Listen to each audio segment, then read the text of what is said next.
Janasena party రాష్ట్ర సంయుక్త కార్యదర్శి, కృష్ణా జిల్లా జనసేన పార్టీ నాయకుడు, పెడన నియోజకవర్గ పార్టీ బరువు బాధ్యతలు మోసే ఏకైక నాయకుడు ఎడ్లపల్లి రామ్ సుధీర్ గౌరవ ముఖ్యమంత్రి జగన్మోహన్ రెడ్డి గారి నేతృత్వంలో ఈరోజు వైఎస్ఆర్ కాంగ్రెస్ పార్టీలో చేరినందుకు వారికి మనస్ఫూర్తిగా స్వాగతం పలుకుతూ, జగన్మోహన్ రెడ్డి గారి మంచి పరిపాలన, జగన్మోహన్ రెడ్డి గారి నాయకత్వం ఈరోజు రాష్ట్ర భవిష్యత్తుకు అవసరం, యువతకి అవసరం. అక్కడ ఉన్న పరిస్థితులు పవన్ కళ్యాణ్ గారిని ఒక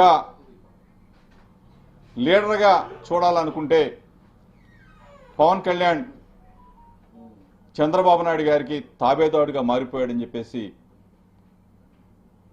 ఆ విధానాలు నచ్చక ఈరోజు వైఎస్ఆర్ కాంగ్రెస్ పార్టీలో జాయిన్ అయిన రామ్ సుధీర్ గారిని ప్రత్యేకంగా వారికి స్వాగతం పలుకుతూ, ఇప్పుడు మీ ముందు వారి మాటల్లోనే పార్టీలో జాయిన్ అయిన విధంగానే ఉండి వారు ఎందుకు జగనన్నని మెచ్చి వైఎస్ఆర్ కాంగ్రెస్ పార్టీలో జాయిన్ అయ్యారో వారు మీ ముందు మాట్లాడతారు. గౌరవ ముఖ్యమంత్రి గారు జగన్మోహన్ రెడ్డి గారి సమక్షంలో ఈరోజు నేను వైఎస్ఆర్సీపీ పార్టీలో జాయిన్ అవ్వడం నా అదృష్టంగా భావిస్తున్నా. దీనికి ముఖ్య కారకులైన జోగి రమేష్ గారికి నా నమస్కారాలు తెలియజేసుకుంటూ, నేను 2019 ఎలక్షన్ తర్వాత పెడన్ నియోజకవర్గంలో జనసేన పార్టీ తరఫున అనేక కార్యక్రమాలు చేయడం కూడా జరిగింది. ఈ జనసేన పార్టీలో ఒకటే పనిచేసే నాయకుడు కానీ కష్టపడే కార్యకర్త కానీ వీళ్ళకి అవసరం లేదు. వీళ్ళు ఈరోజు కూడా టీడీపీతో వీళ్ళు చేసేది ముసుగు రాజకీయాలు. ఏ రోజునైనా గత 3 సంవత్సరాల క్రితమే పొత్తు కన్ఫర్మ్ చేసుకుని నాయకుల్ని కార్యకర్తలను ప్రలోభాలకు గురి చేస్తూ మొన్నటికి మొన్న నారా చంద్రబాబు నాయుడు గారిని అరెస్ట్ చేయగానే ఈయన తొందరగా పరిగెత్తుకుంటూ వెళ్ళిపోయి పొత్తు కన్ఫర్మ్ చేసి పొత్తులో ఉన్నామని ప్రకటించారు. నేను ఒకటే అడుగుతున్నా, ఇన్నాళ్ళ నుంచి పనిచేసిన నాయకులు కానీ కార్యకర్తలు కానీ మీరు సంప్రదించారా? మేమంతా 2019 ఎలక్షన్ తర్వాత మేమంతా మీ నాయకత్వాన్ని బలోపేతం చేయాలని ఈ పార్టీలో జనసేన పార్టీలో మేము ఏ రకంగా కష్టపడాలో కష్టపడ్డాం. కానీ మీరేం చేస్తున్నారు? ఈరోజు కూడా చంద్రబాబు నాయకత్వాన్ని బలపరచాలనుకుంటున్నారు. 2018 నేను ఒకటే మీడియా ముఖంగా అడుగుతున్నా, 2018లో మీ అమ్మగారిని నారా లోకేష్ మీడియా ముఖంగా దూషించలేదా? మరి ఆ రోజున మీరేం చెప్పారు సమాధానం? ఈ రోజున అదే టీడీపీతో మీరు ఏ రకంగా పొత్తుకెళ్లాలనుకుంటున్నారు? అంటే మొన్న సభలో, మంగళగిరిలో జరిగిన సభలో ఒక మాట అన్నాడు, ఉంటే ఉండండి లేకపోతే వెళ్ళిపోండి. ఒక నాయకుడి లక్షణం అదేనా? ఒక కార్యకర్తను కానీ నాయకుడిని కానీ ఉంటే ఉండండి, పార్టీలోంచి వెళ్ళిపోతే వెళ్ళిపోండి అనే నాయకుడి లక్షణమేనా? నేను ఒకటే అడుగుతున్నా, టీడీపీని విమర్శిస్తే వైసీపీ కోవటంట. మరి 2018లో మీ తల్లిగారిని దూషించినప్పుడు మరి మీరేంటి? మేము ఈ 2024లో కూడా మీ నాయకత్వాన్ని బలోపేతం చేయడానికి మా సాయశక్తుల అటు ఆర్థికంగా కానీ అన్ని రకాలుగా మేము పార్టీ కోసం కష్టపడి చేస్తే ఈ రోజున మాకు తగ్గిన గౌరవం ఏంటంటే కోవర్టు. మేము ఒకటే సూటిగా ప్రశ్నిస్తున్నా, మీరు మీడియా ముఖంగా నేను ఒకటే ప్రశ్నిస్తున్నా ఈ పార్టీని, మీరు ముసుగు రాజకీయాలు చేయొద్దు. మీరు చేయడం వల్ల, మీరు చేసే ముసుగు రాజకీయాల వల్ల ఈ రోజున అనేక మంది నాయకులు కార్యకర్తలు కూడా చాలా ఇబ్బందులు గురవుతున్నారు. మీరు ఏదైనా కానీ ప్రజలకి ఈ రోజున కూడా పేద బడుగు బలహీన వర్గాలకి సంక్షేమ పథకాలు చేరుతున్నాయంటే దానికి ముఖ్య కారణం జగన్మోహన్ రెడ్డి గారే. మీరు ఈ రోజు కూడా ప్రజలను మభ్యపెట్టి ఈ 2 పార్టీలు కలిస్తే ఏదో ప్రపంచం సృష్టిస్తుంది, మేము రాబోతున్నాం అని చెప్తున్నారు. కానీ ప్రగల్భాలు మేము ఈ రోజు కూడా చెప్తున్నాం, గ్రౌండ్లో మేము పనిచేసాం, కష్టపడ్డాం, నాయకుడి కింద మా కింద కార్యకర్తలు కష్టపడ్డారు. ఈ రోజు కూడా గ్రౌండ్లో మట్టికి ఉన్నది ఏంటంటే ప్రతి పేదవాడు కోరుకునేది జగన్మోహన్ రెడ్డి గారి నాయకత్వమే.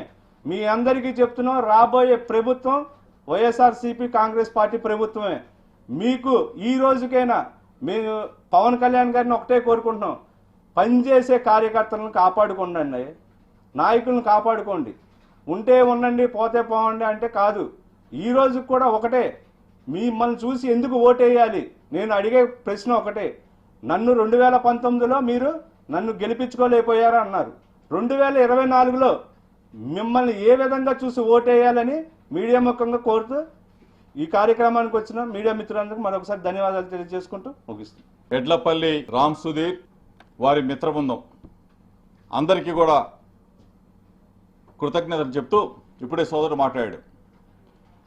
జనసేన పార్టీలో ఉంటే ఉండండి, పోతే పోండి అన్న మాట తర్వాత రేపు ఎన్నికల నాటికి చంద్రబాబు నాయుడుతో మిగిలేది పవన్ కళ్యాణ్ ఒకడే.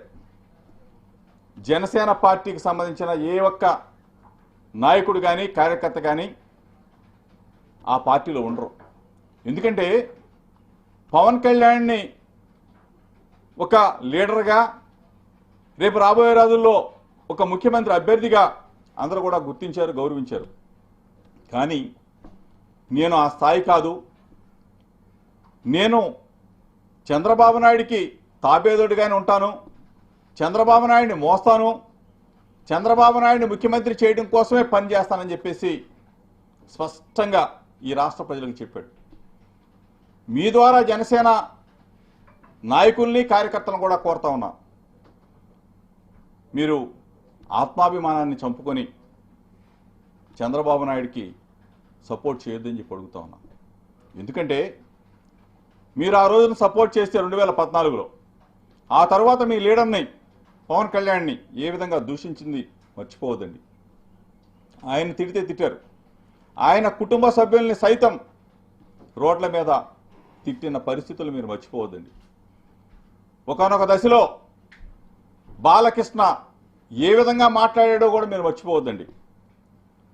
వాళ్ళకి సంబంధించిన సామాజిక వర్గానికి సంబంధించిన బ్లడ్ మిమ్మల్ని ఎక్కించుకోమని చెప్పిన పరిస్థితులు కూడా మర్చిపోవద్దండి. ఇవన్నీ కూడా గుర్తుపెట్టుకోమని, రేపు రాబోయే రోజుల్లో మంచి జరగాలి అంటే, అభివృద్ధి జరగాలి అంటే, మన భవిష్యత్తు, యువత భవిష్యత్తు ముందుకు వెళ్ళాలి అని అంటే జగన్మోహన్ రెడ్డి గారి నాయకత్వాన్ని మీరందరూ కూడా కలిసికట్టుగా ఆయన అడుగులు అడుగువేమని చెప్పేసి మిమ్మల్ని అందరినీ కూడా కోరుతూ, ఎడ్లపల్లి రామ్ సుధీర్ లాగా సోదరులు చాలామంది రేపు రాబోయే రోజుల్లో జనసేన నుంచి వైఎస్ఆర్ కాంగ్రెస్ పార్టీలోకి చేరబోతా ఉన్నారు.